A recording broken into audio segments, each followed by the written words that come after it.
We have to understand how to build wealth. And so if you're not building wealth the way you feel like you should, I don't want your excuse to be that you don't know how, you haven't been introduced to the concepts, you don't know what the five pillars of building wealth are.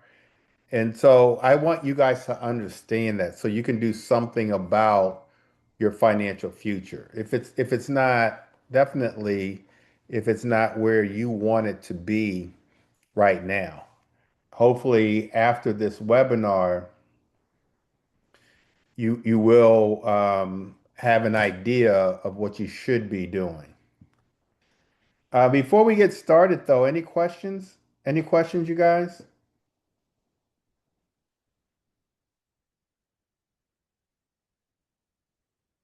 Any questions? All right, so I'm gonna go ahead and get started. So we're gonna talk about the five pillars of building generational wealth.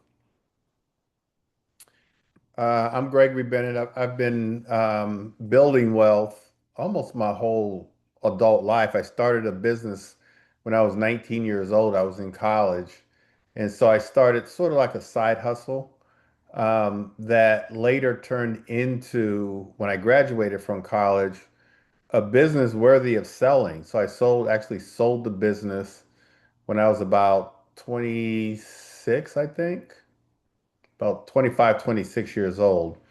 I've always been in real estate. I started buying houses at 23 years old, a year out of college, and I've been buying houses ever since. I read in the encyclopedia that 95% of the wealth in our country comes from people who've invested in real estate. And so when I read that at 17 years old. It was like an epiphany moment for me.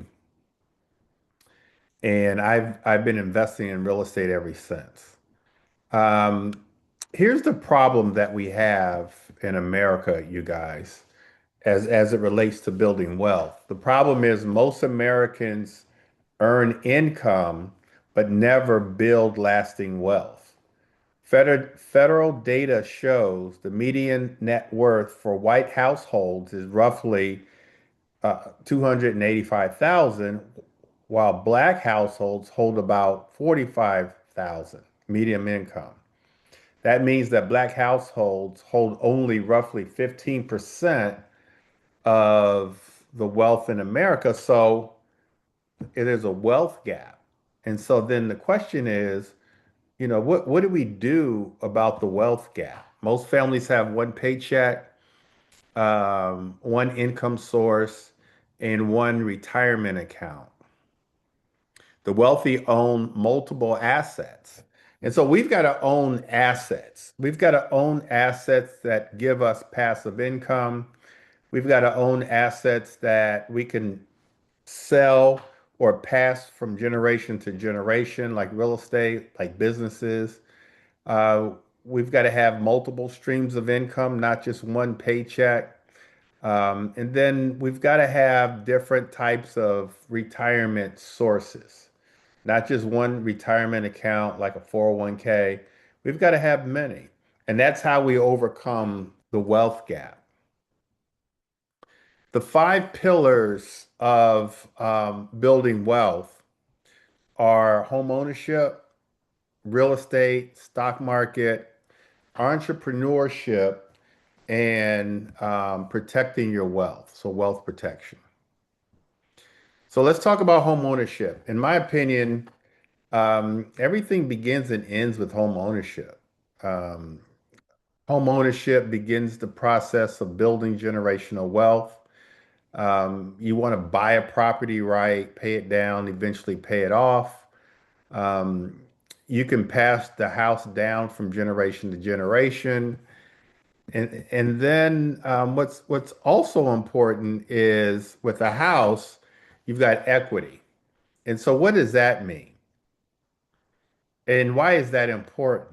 And so what's important about equity is you can borrow that equity from your property and use it to purchase assets. And so you can do a refinance and pull equity out of the property, of which I've done that a number of times, and have bought properties. I've done that and invested in businesses. I've done that and invested in the stock market. But the beauty of it is it's your equity, which means when you pull the money out of your house, it's not a taxable event. So you're not paying any capital gain taxes. And that's huge, you guys.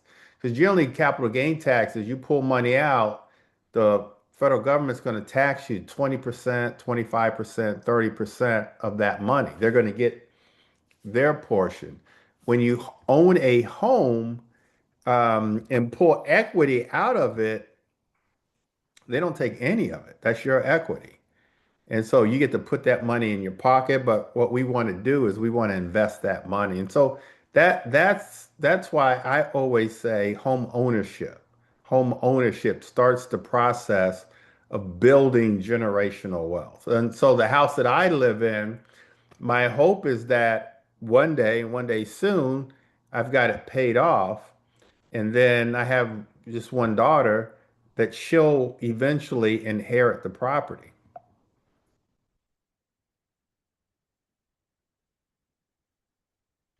And if you guys have questions along the way, don't hesitate to ask. All right. Oh, come on. Here we go. And so that's the first pillar, home ownership. Second pillar is investing. Investing in real estate. And that's something that I've been doing, like I said, for over 30 years now. I've been investing in real estate. And the only reason why I even started is because, like I said earlier, I read in the encyclopedia that 95% of the wealthy families gain their wealth through real estate. And so I said to myself, I read that and it was like an epiphany moment for me. And I said, you know what? That's what I'm going to do. I'm going to get into real estate. And so I was looking at, while I was in college, I was up late one night. An infomercial came on. It was this gentleman by the name of Carlton Sheets. He was selling real estate investing information.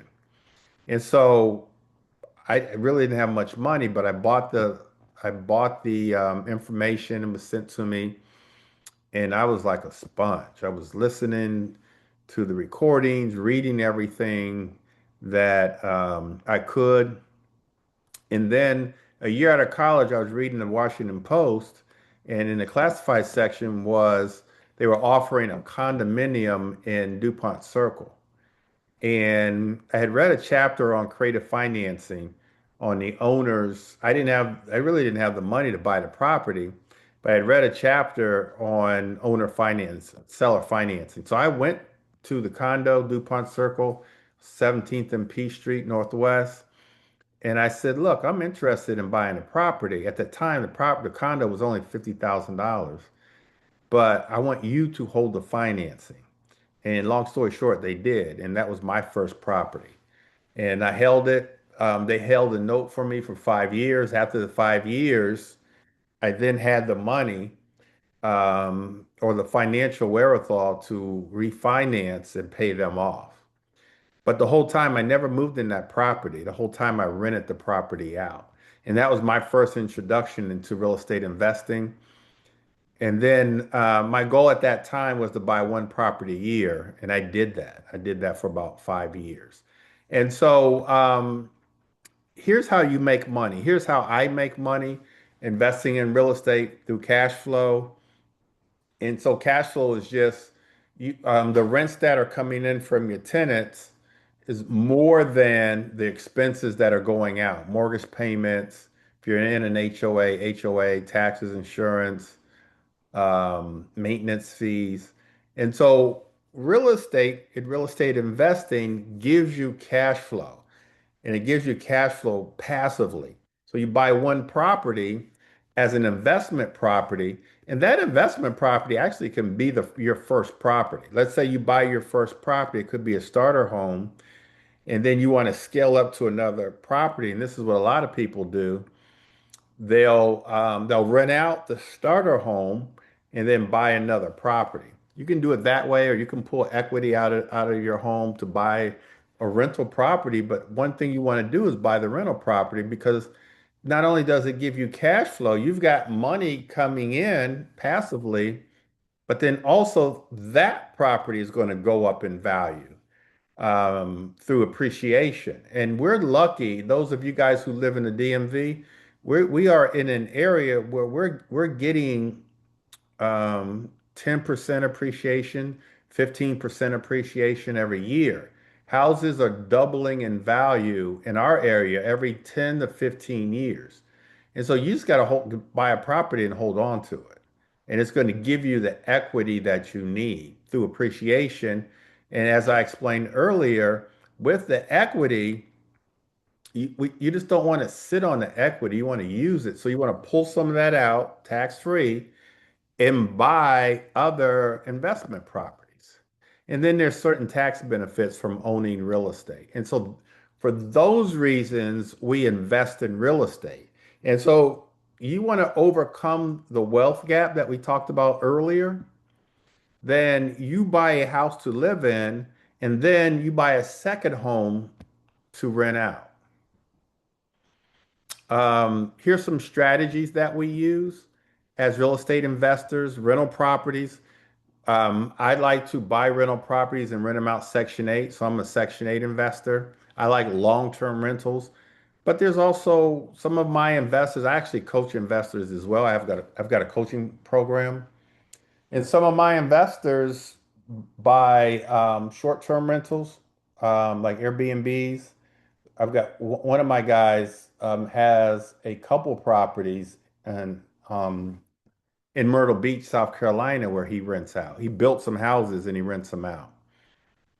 The Burr method, BRRRR, that stands for buying a property right, renovating the property right, renting it out. For me, it's renting out Section 8. We generally buy using a hard money lender. The third R is refinancing. So we want to refinance in a way that we get all of our money back out that we put in.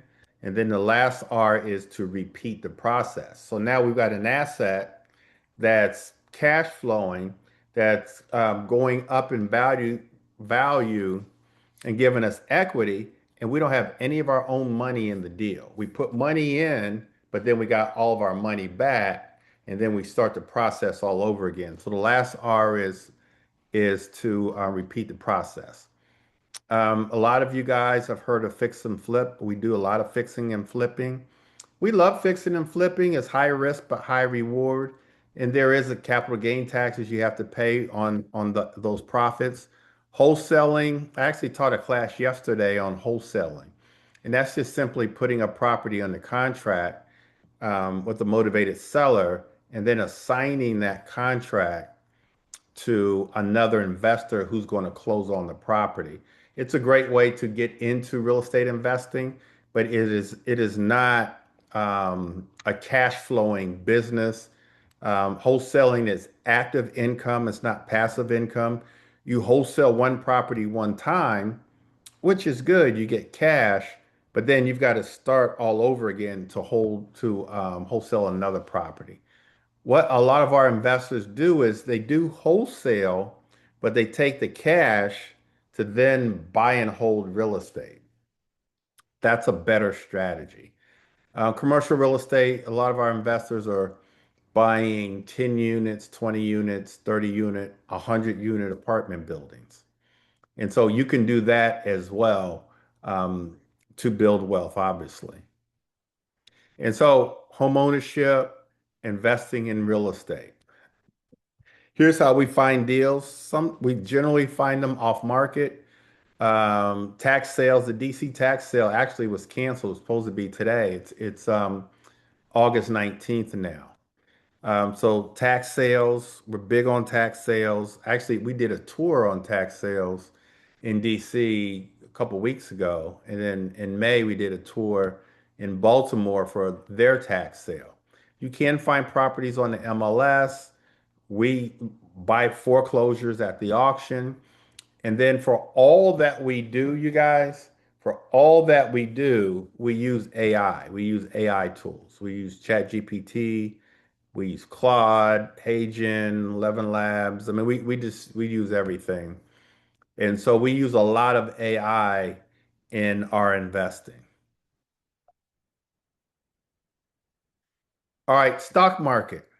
And so we've gone from home ownership to investing in real estate. And then you want to take some of your money and also learn how to invest in the stock market. Why own stocks? People buy stocks to build long-term wealth by earning a share of a company's success. Historically, they provide higher returns than traditional savings accounts. Savings accounts are less than 1%. Acting as a hedge against inflation to preserve purchasing power, investors profit primarily through capital appreciation and dividend payments. And so the stock market gives you compounded interest. Let me skip this. Compounded interest. And that's why we invest in the stock market, primarily ETFs. And so let me come out of here. So this is a compounded interest calculator. And so as you can see, let's just say you start off with $5,000. And so you put $5,000 into an ETF. And I'll explain in a minute what an ETF is. It's just a bundle of stocks similar to a mutual fund, but it's a bundle of like kind stocks. But let's say you put $5,000 into an ETF over a 10-year period.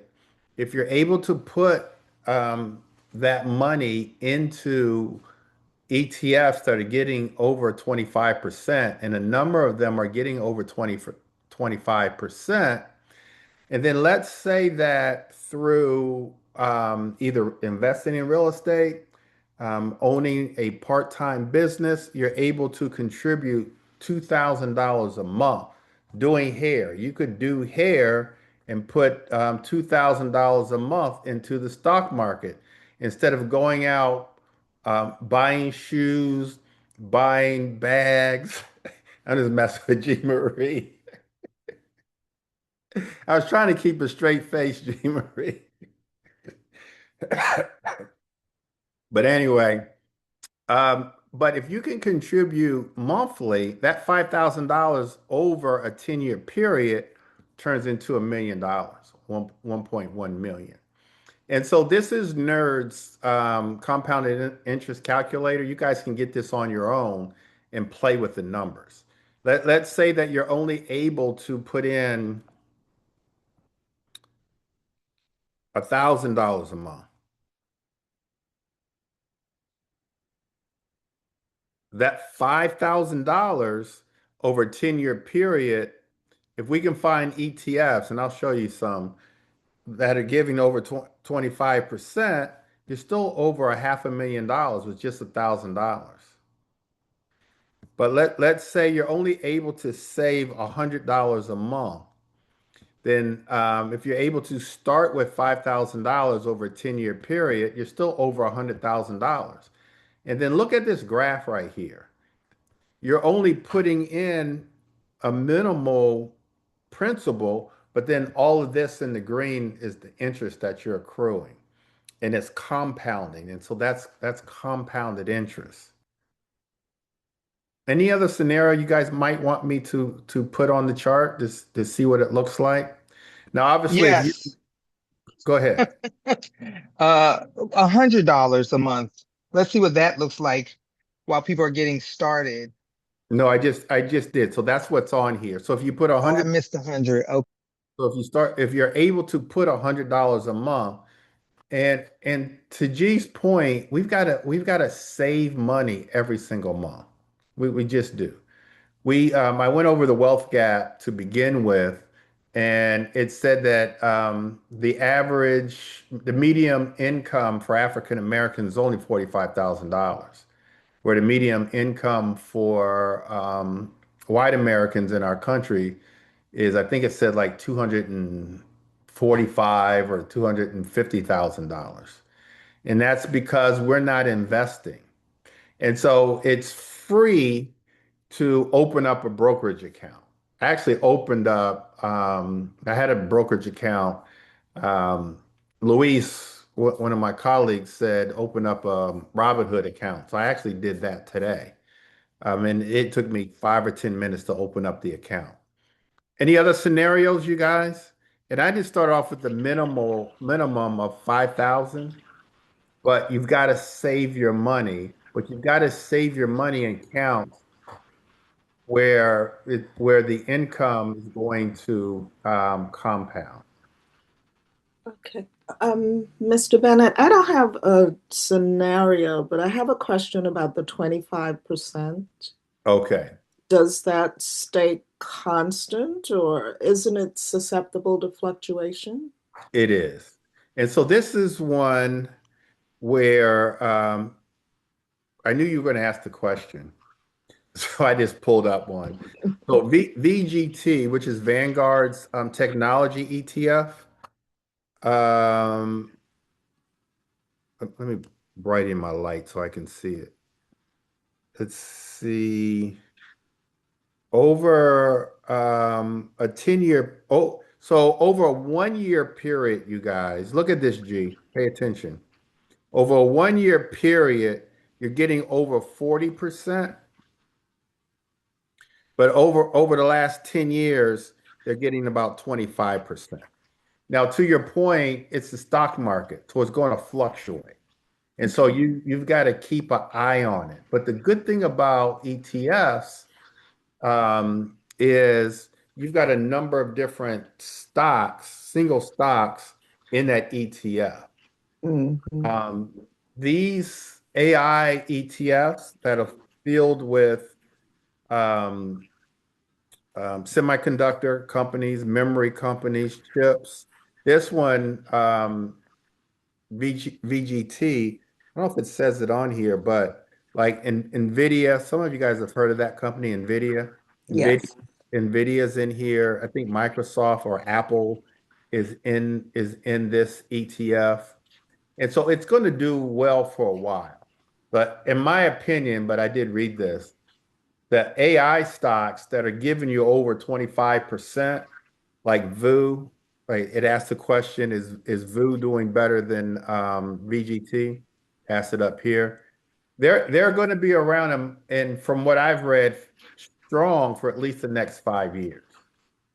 And so we've got to put our money in the stock market, and not always necessarily. I do want you to invest here because VGT is pretty cheap. The cost of it is it's like $112, I think. It's 114.24 right now. Oh, you just looked it up? No, I was on the ETFs when you started talking about. Yeah, that's where I'm at right there. Okay, so it's $114, you guys. So buy one stock. Two stocks is $228. You buy one stock. Don't go out to dinner this weekend and buy a stock. Like seriously, Yeah, so buy are we talking ETFs or are we talking stock? ETFs. So, Greg, is that the same thing we was talking about last night for 114, $17? Yes. Yeah. And so I want to encourage you all to look into, and we'll be teaching this more and more, into putting your money into vehicles that are going to compound. Um, I don't know if I read this or not, but how compounding builds wealth. Compounding interest is the process of earning interest on both the original principal and the accumulated interest from previous periods. And so it's going to continue to go up in value. And so we've got to learn about these ETFs and not be afraid to put our money in them. That's how you build wealth. That's how the wealthy builds wealth. They put their money into the stock market. We put our monies into ETFs. An ETF stands for Exchange Traded Fund, is a pooled investment security that holds a basket of assets, such as stocks. And so if you were to look them up, different stocks, different ETFs, have different stocks in them. Another ETF that I like, which is, in my opinion, the safest, is SPY, SPY. If you guys are taking notes, write down SPY, SPY. And so SPY is the S&P 500. So they take the number one companies on the stock exchange and they put them into an ETF. So historically, SPY has returned 10% historically. In the last 10 years, because now SPY holds a lot of AI stocks, they're returning 15%. It's the safest stock, it's the safest ETF that you can purchase, SPY. So I've got money in SPY, and then because that's for the long term. That's that's putting your money in there, set it and forget it. Never ever cash out. I totally in retirement want to live off the interest of that ETF.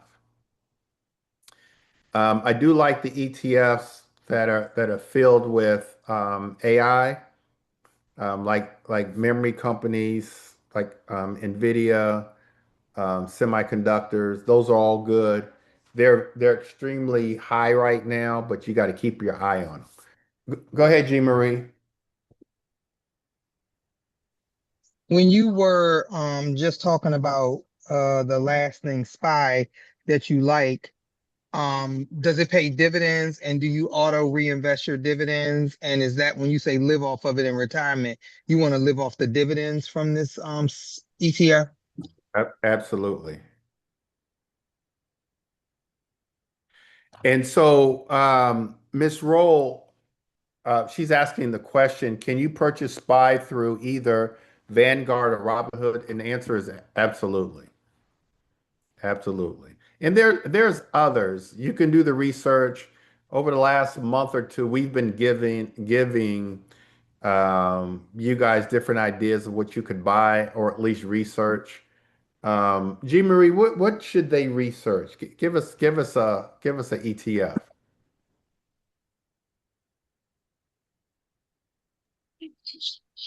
Um, I would suggest they go to ETF.com, but that's not what you asked me. You said give me an ETF. Just I'm give gonna me have an to think about example that. of one that you like. VU, QQQ. Like, give me an Yeah, idea. I like VU. I like VU. You already talked about VU though. Did I? I was Okay. going to look at what I have and try to come back real quick because I don't remember them. So look, you But guys. I like to set it and forget it. What you just talked about, that's a big one. All right, now SPY is expensive because it's real popular. It's the S&P 500 stock exchange. So it's a little more expensive than like a VGT. But if you get that, that's your retirement. Like it's never S&P 500 is never going to go away. The cost of the stock is, ETF is a little more, but that's one where you can sleep well at night knowing that even if the stock market crashes, SPY is going to be all right. And that's So, why so many people have purchased it. so Greg, you say it's a little bit more. Can you give us an example of your definition?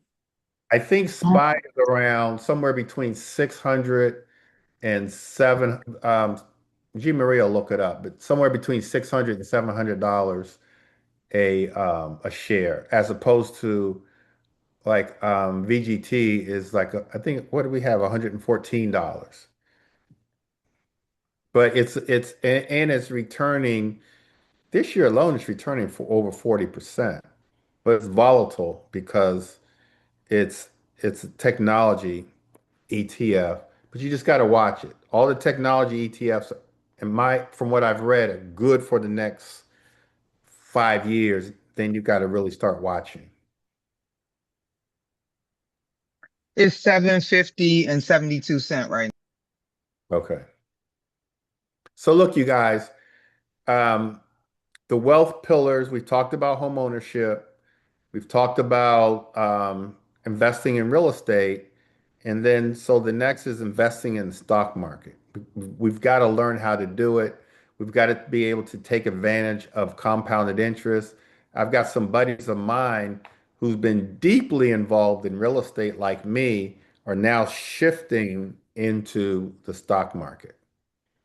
Retirement accounts, we've got to take advantage of these retirement accounts. If you're in a job and you're getting a 401k and your company is matching what you put in up to a certain point, put as much money as you can in there and let them match it. The same with the TSP for the federal government workers, your thrift savings plan. Like you've got to take advantage of that. Roth IRA, everyone should, I want you guys to look up what that is. The federal government allows you to put money into a IRA. I think the limit is 7,500. It keeps going up. So I think it's around 7,500 now.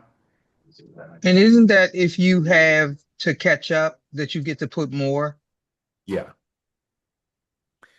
And the good thing about a Roth IRA is when you go to take money out, you're not taxed on that money. As opposed to like the stock market, um, when you take money out of your stock market, you're taxed on that. It's a capital gain.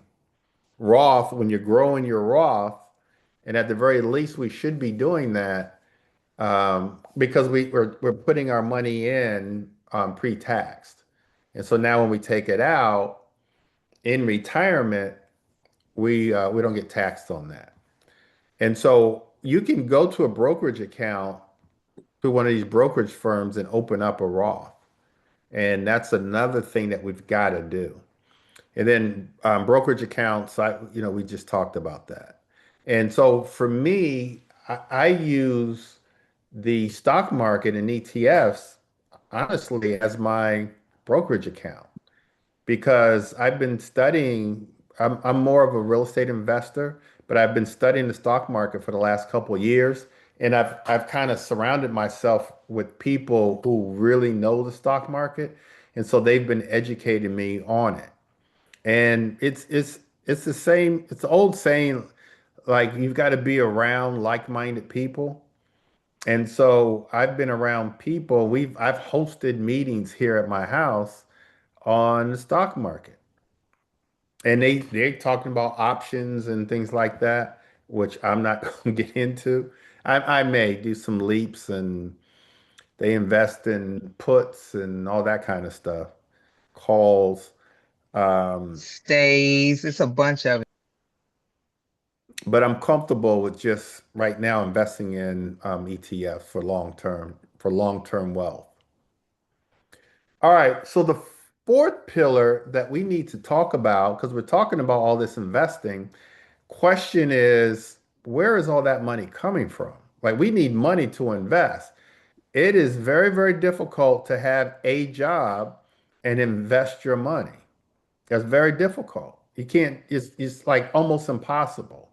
And so earlier slide, we talked about just having one source of income. And so we've got to have multiple sources of income. And so you should be an entrepreneur. Everybody on here should own your own business, even if it's just a part-time hustle. I started off with a part-time business. That's how I started off this webinar, talking about when I was a year into college, I owned a business. And then when I got out of college, I took it to another level. And in my 20s, I sold the business because businesses are assets. But I did work at part-time until a couple years out of college. And then I took it to another level and then I sold it. And that's when I really got into real estate heavily. But I want you to be an entrepreneur part-time. Find something that you really like, and I'll give you some ideas that you can do that's going to help people, but at the same time, help yourself. That's going to help you invest $1,000 a month into the stock market, allow you to save enough money to buy a rental property. This is how we're building wealth, you guys. And so here's some opportunities, real estate. And so I own a real estate brokerage. Probably 65% of my agents sell part-time. A lot of them sell, the goal part-time is to sell one house. The average commission in our area right now is a little over $100,000. I'm sorry, $11,000 a settlement, a closing. Their goal, my agents who work part-time, we call them dual career agents, is to sell one house a month. They sell one house a month. Now, our commission splits are somewhere between 70% and 100%. But you're making six figures a year selling one house. You could sell one house and make six figures part-time. Go ahead, G. So I was going to ask you about KPIs when it comes to what does the 11,000 cost them prior to, because don't they have like to advertise the house and there are costs that are associated with selling that property, so that what does the 11,000, what's the net on selling a property, I mean, rough number? we can get into the KPIs, the key performance indicators, but it's not as much as you think because a lot of my agents, but a lot of agents, they're selling to family, friends, co-workers, referrals. They establish referral-based businesses.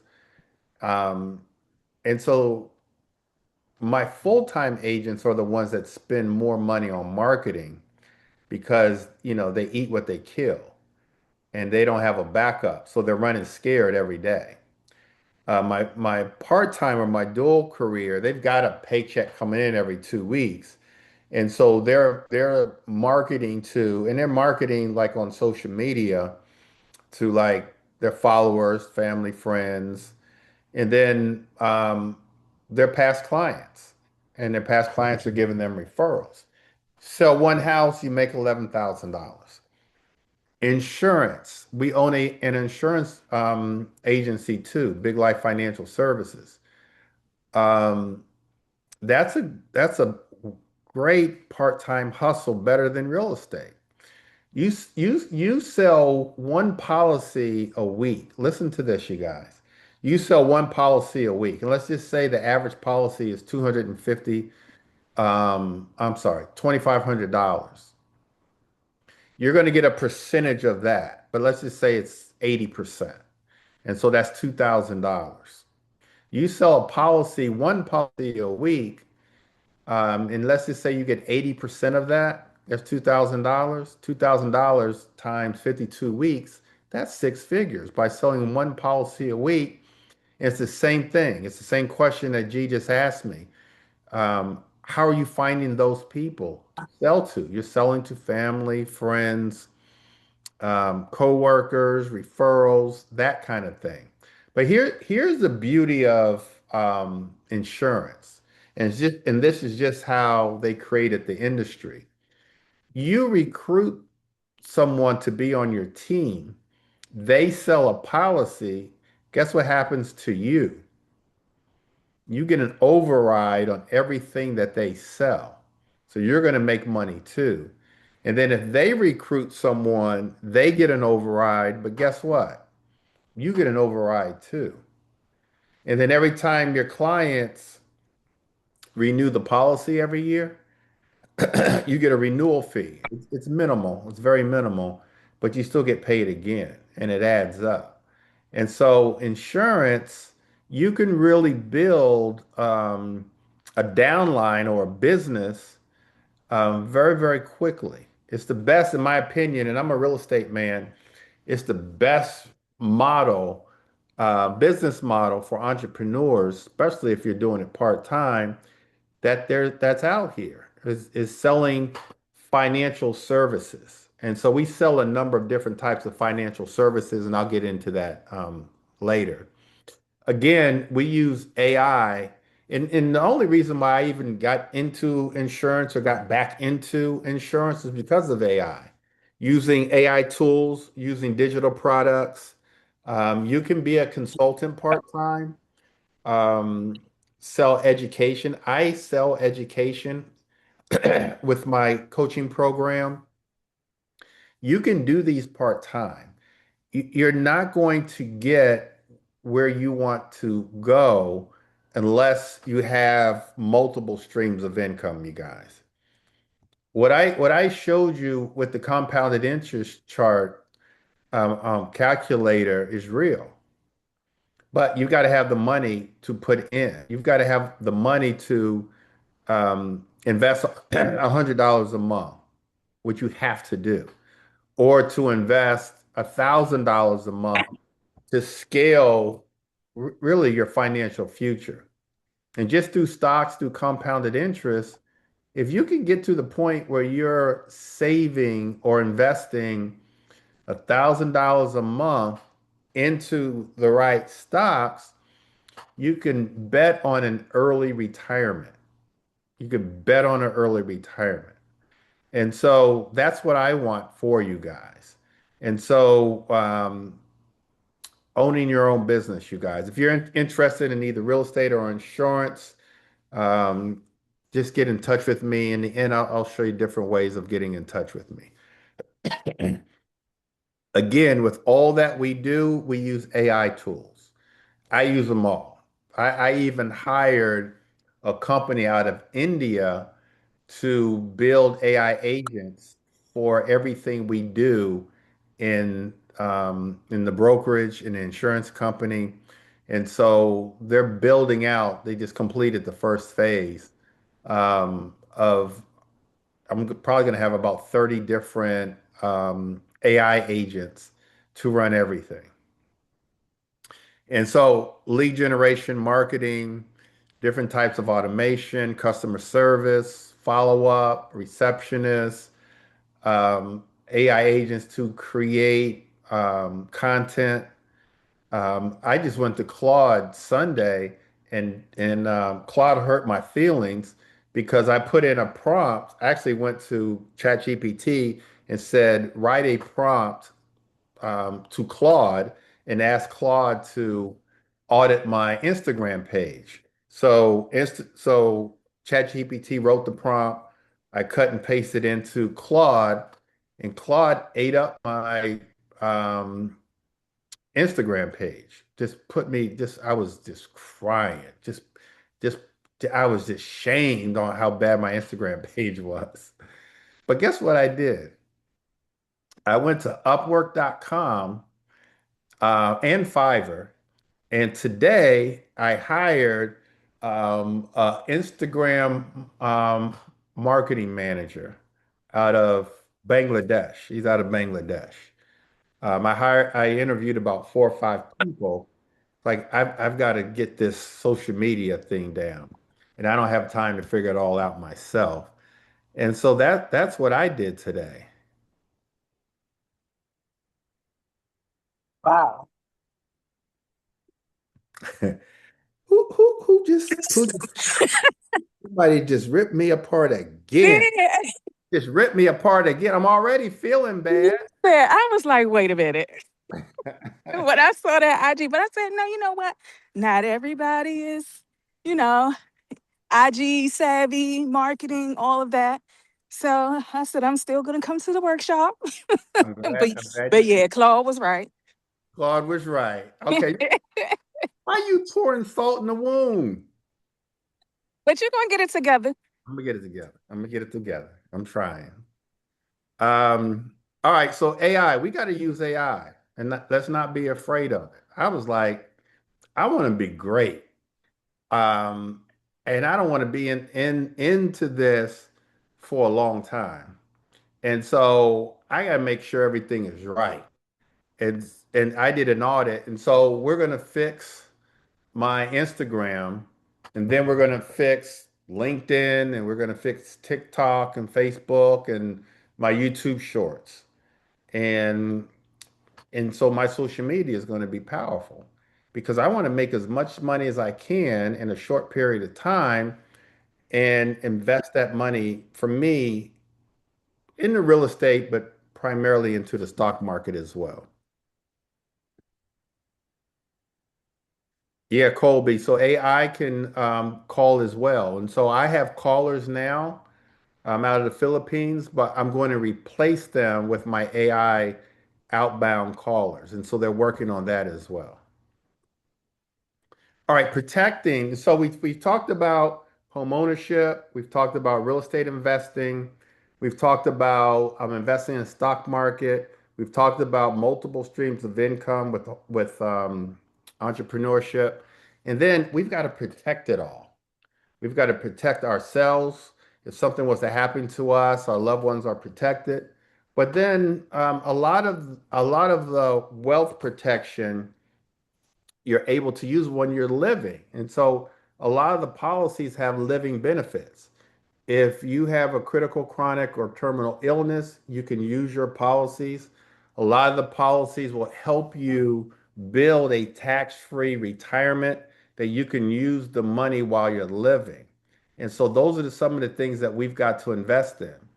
Um, Hopefully, gone are the days where we've got to build a GoFundMe page when one passes away. Recently, a very popular real estate agent passed away, who's been in the industry for as long as I have, and I've been in the local industry in real estate for over 30 years. And her and I kind of started together.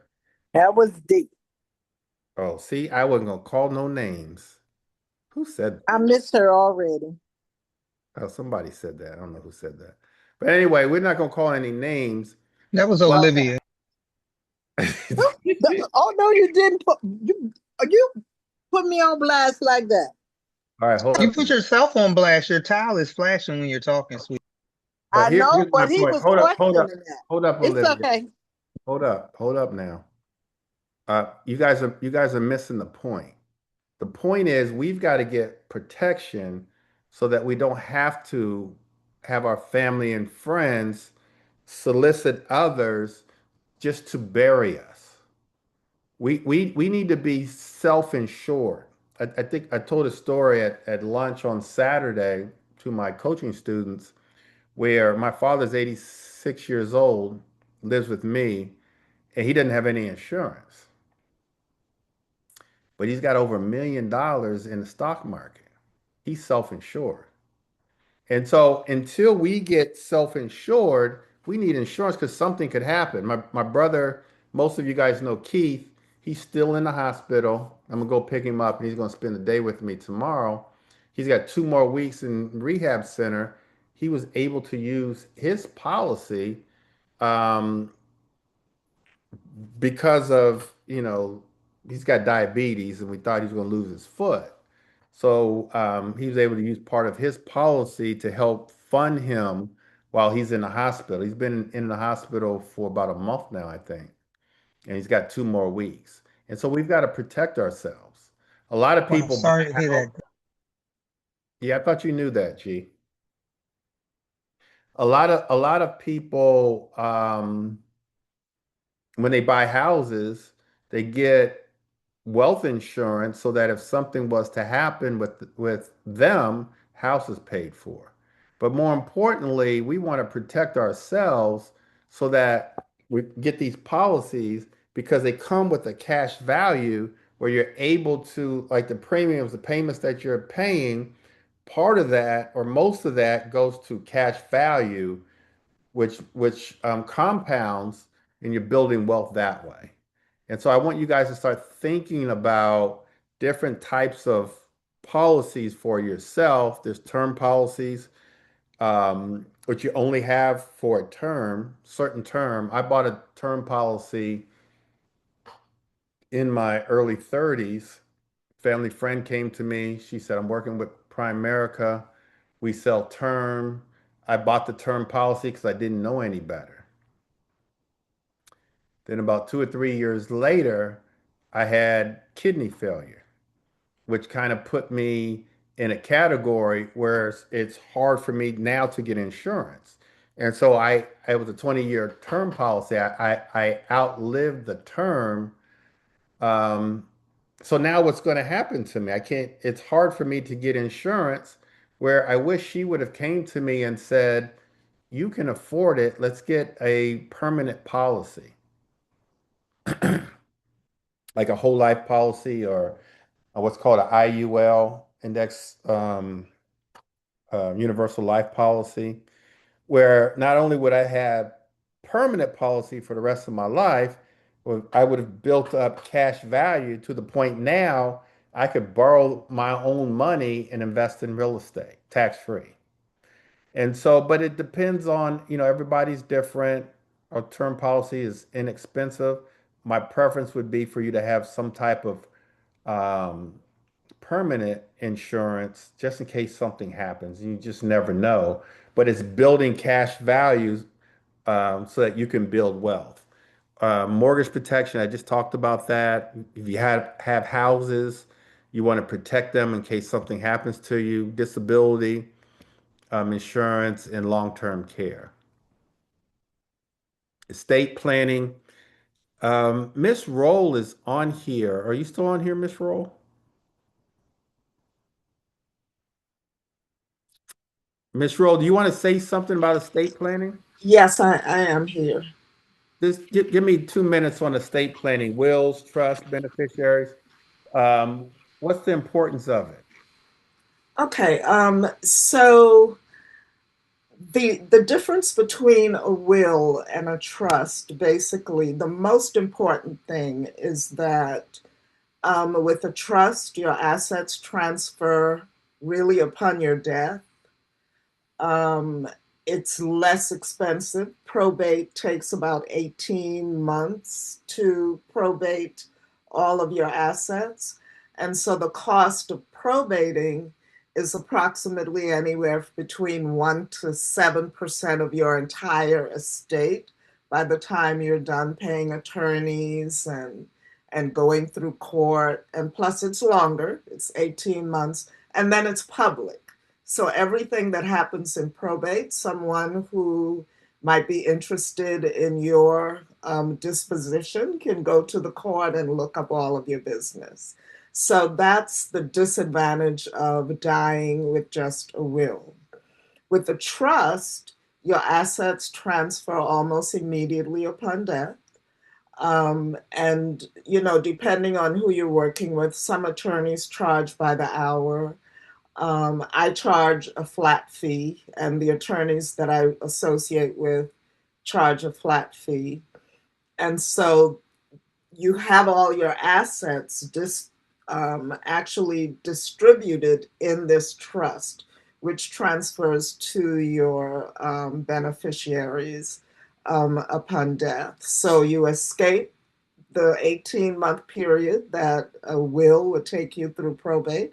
In fact, you don't go through probate at all.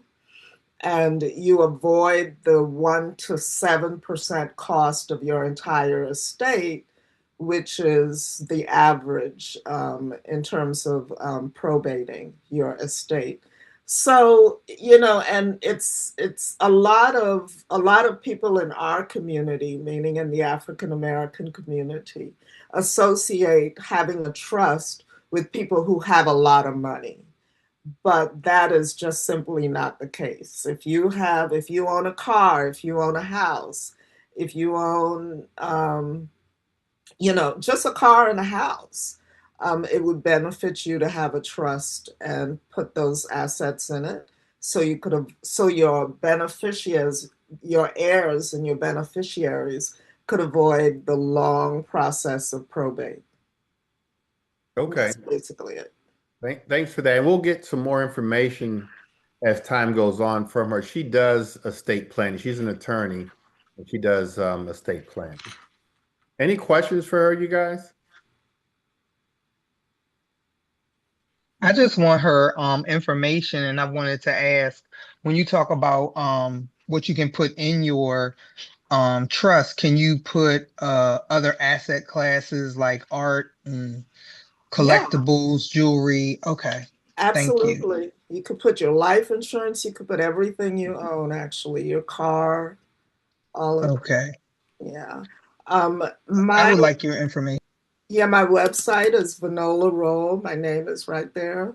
VanolaRollLaw.com. Miss Rowe, why don't you put it in the chat? You see the Oh, chat? Thank yeah. Why don't you put your information in the chat?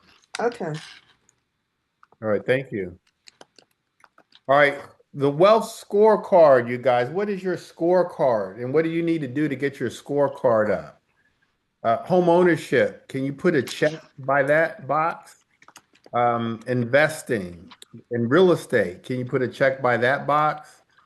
Stocks. And for now, just open up a brokerage account. Just open it up. Um, the question is, can you put a check by that box? Are you an entrepreneur, whether you're full-time or part-time? Do you have multiple streams of income? And then what type of protection? Like rate yourself. And then if your score is low, like my score was low with my Instagram account, do something about it like I did. Do something about it over a period of time. Let's do something about it. But let's be able to check off the boxes because it's shameful for us to own only 15% of the wealth in the country. And for the most part, we're not doing anything about it. Unfortunately, we're living paycheck to paycheck. There's other alternatives out here, whether it's home ownership, investing in real estate, and we do a lot with investing in real estate. A lot of my coaching students are on here. Stock market, we've been talking a lot about that. Owning your own business, part-time or full-time, and then make sure you have the protection. And so let's take a look at our scorecard and let's continue to improve it. All right, 90-day wealth challenge. Improve your credit, open up an investment account, invest monthly, even if it's just $100, invest monthly. Read one wealth building book, review your insurance, and write out a business plan. And the beauty of AI is you can go to Claude would be better for writing out a business plan. Go to Claude and tell Claude what you want, what you want to do, and it'll write the plan for you happily. May ask you a couple questions, but go to Claude. You can go to ChatGPT too, but long form writing, in my opinion, Claude is a lot better. But ask them to write out a business plan for you, and then self-evaluate yourself. Know that you need other streams of income, businesses that hopefully one day you could sell. We build businesses and we go into business and we're entrepreneurs so that one day we can sell our business. And so that's what I want you guys to start thinking about doing for yourself. But this is a 90-day wealth plan. And then think about it, you guys. What happens if you do it, if you do nothing? Somebody tell me. If you do nothing, what happens? Nothing changes. Nothing will change. I'm happy to sit down with you guys one on one. I'm going to put my scheduler in the chat. I've met with a few of you guys this week, gbschedule.com. You can click on there and I will sit down with you and go over your wealth plan with you and see how I can help you with it.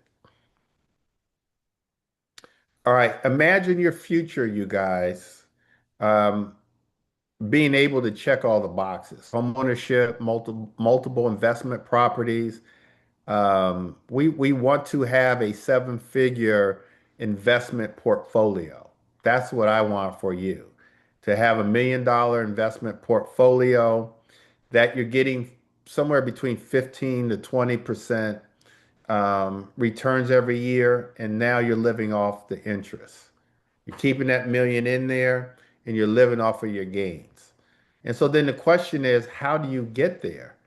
And the part of the answer is you've got to start contributing money to the stock market so it can compound. It's working for you.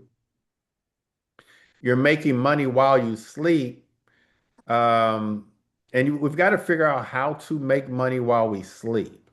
And part of that is owning your own business, letting your properties appreciate in value, um, compounded interest. If you don't find a way to make money while you sleep, you will work until you die. Warren Buffett said that. And then let's protect our assets.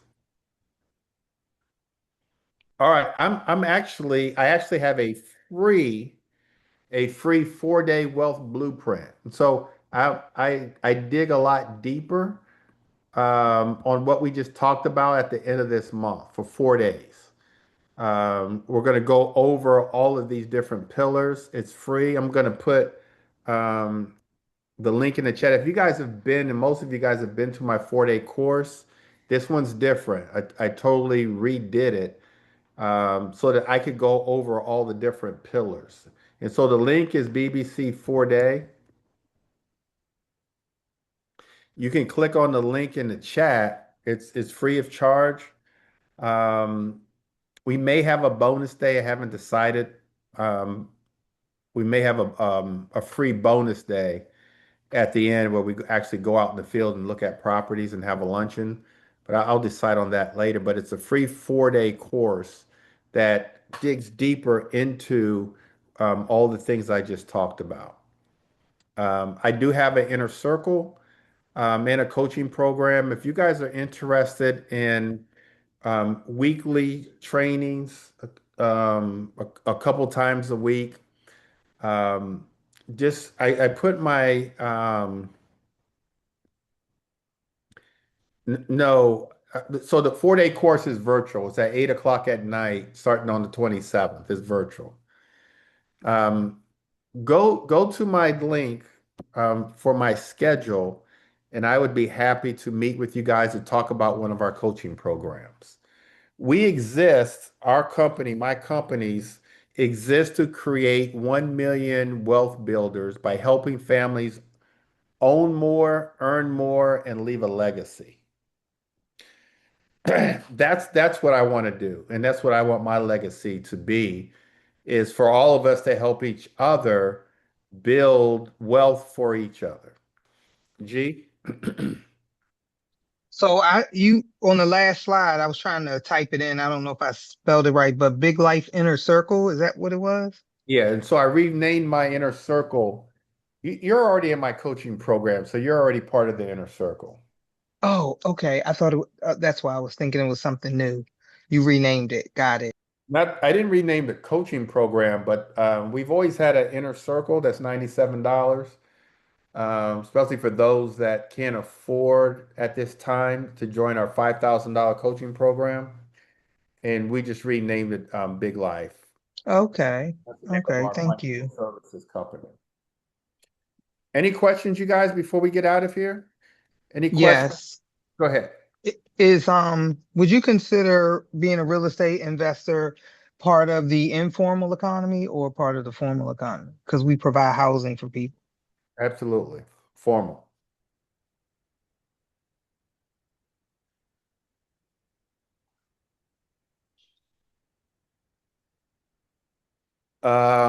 Any other questions, comments, concerns, takeaways? Any takeaways, you guys? Yeah, I like what the attorney shared with us about the trust versus it was real clear, the trust versus the will and probate. Very helpful. All right. Way to go, Miss Roll. Anybody else? All right. Well, I hope to see you all on my 4-day course. Again, I've been doing the 4-day course for about 3 or 4 years now, but it was only about real estate investing.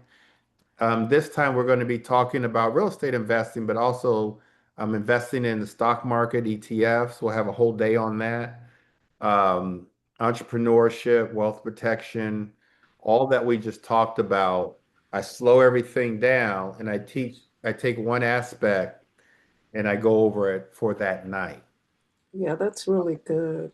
We've got worksheets and all that, and it's absolutely free. And so click on the link, BBC 4-day. Hope to see you at the end of the month. If you guys want to schedule a time for a one-on-one, my link is in the chat. Would love to talk to you. All right, you guys, take care. God bless. And we will Okay. talk soon. Good night, everybody. Thank you. Good night. Good night. God bless. Thank you.